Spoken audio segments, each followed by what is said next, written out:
नमस्कार, मैं अर्चना त्रिपाठी शुक्ला हिंदी लर्नर्स के यूट्यूब चैनल पर आपका स्वागत करती हूँ। आज का हमारा विषय है कि SC/ST एक्ट क्या होता है और SC/ST एक्ट 2020 क्या है और यह कब लगता है। तो आपको बता दें कि अनुसूचित जाति यानी कि शेड्यूल कास्ट और अनुसूचित जनजाति यानी कि शेड्यूल ट्राइब के लिए बहुत तरह के सामाजिक और आर्थिक बदलाव किए गए हैं। इसके बावजूद भी सिविल अधिकार कानून 1955 के तहत भारतीय दंड संहिता IPC 1860 के तहत प्रावधान में इस वर्ग के लोगों की समस्याओं का सही तरीके से संबोधन नहीं कर पा रहे थे। तो इसको देखते हुए संसद ने वर्ष 1989 में अनुसूचित जाति और अनुसूचित जनजाति के लिए अत्याचार निवारण अधिनियम 1989 पारित किया, जो कि राष्ट्रपति के हस्ताक्षर किए जाने पर 30 जनवरी 1990 को यह कानून लागू हुआ था। यह कानून जम्मू कश्मीर में छोड़ करके पूरे देश में लागू हुआ था, जो कि अब जम्मू एंड कश्मीर में भी यह लागू है। इस अधिनियम की बात करें हम तो इस अधिनियम में यह प्रावधान है कि जब भी अनुसूचित जाति और अनुसूचित जनजाति वर्ग के अतिरिक्त कोई भी व्यक्ति किसी भी तरीके से किसी अनुसूचित जाति या किसी अनुसूचित जनजाति वर्ग से संबंध रखने वाले किसी भी व्यक्ति को प्रताड़ित करेगा या फिर उसके विरुद्ध कोई कार्रवाई करेगा, उसके विरुद्ध उसको मारेगा, पीटेगा या फिर उसको उत्प्रेरित करेगा, उत्प्रेरणा देगा, तो उसके विरुद्ध यह कानून लागू होगा। अब आइए देखते हैं कि SC/ST एक्ट लगता कब है। तो कभी भी अनुसूचित जाति और अनुसूचित जनजाति वर्ग के अतिरिक्त यदि कोई भी व्यक्ति किसी भी तरीके से अनुसूचित जाति, जनजाति आदि से संबंध रखने वाले किसी भी व्यक्ति को प्रताड़ित करता है, उसका उत्प्रेरण करता है, तो उसके खिलाफ ये एक्ट लगता है। भारत सरकार ने दलितों पर होने वाले विभिन्न प्रकार के अत्याचार को रोकने के लिए इसका प्रावधान किया है, जो कि अनुच्छेद 17 में विधान द्वारा पारित किया गया है। दलितों पर अत्याचार के विरुद्ध कठोर दंड का इसमें प्रावधान किया गया है। इस अधिनियम के अंतर्गत आने वाले अपराध संज्ञेय होते हैं और यह गैर जमानती तथा समझौता योग्य नहीं होते हैं। ये तो हुआ SC/ST एक्ट 2020 में क्या है। अब आइए देखते हैं कि SC/ST अत्याचार निवारण संशोधन कानून 2018 क्या था। तो आपको बता दें कि सुप्रीम कोर्ट ने अपने एक आदेश में ये कहा कि SC/ST एक्ट जो है उसका दुरुपयोग हो रहा है और इसके दुरुपयोग पर उन्होंने चिंता जताई थी और इसके तहत उन्होंने कहा था कि इन सभी मामलों में तुरंत गिरफ्तारी की जगह पे क्या होना चाहिए कि पहले जांच होनी चाहिए।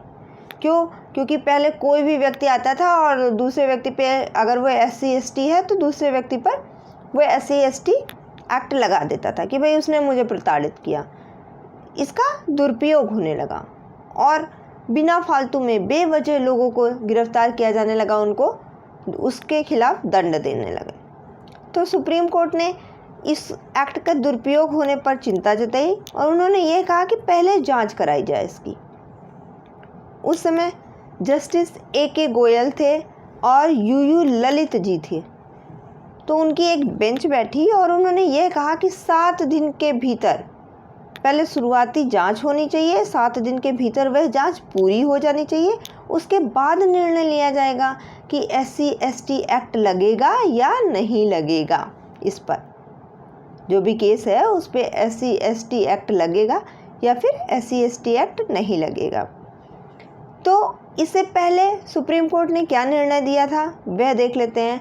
सर्वोच्च न्यायालय ने 20 मार्च 2018 को सुभाष काशीनाथ बनाम महाराष्ट्र राज्य के वाद में एक निर्णय देते हुए यह प्रावधान किया था कि SC/ST कानून के मामलों की जांच जो है वह कम से कम डिप्टी SP रैंक के अधिकारी के द्वारा किया जाना चाहिए।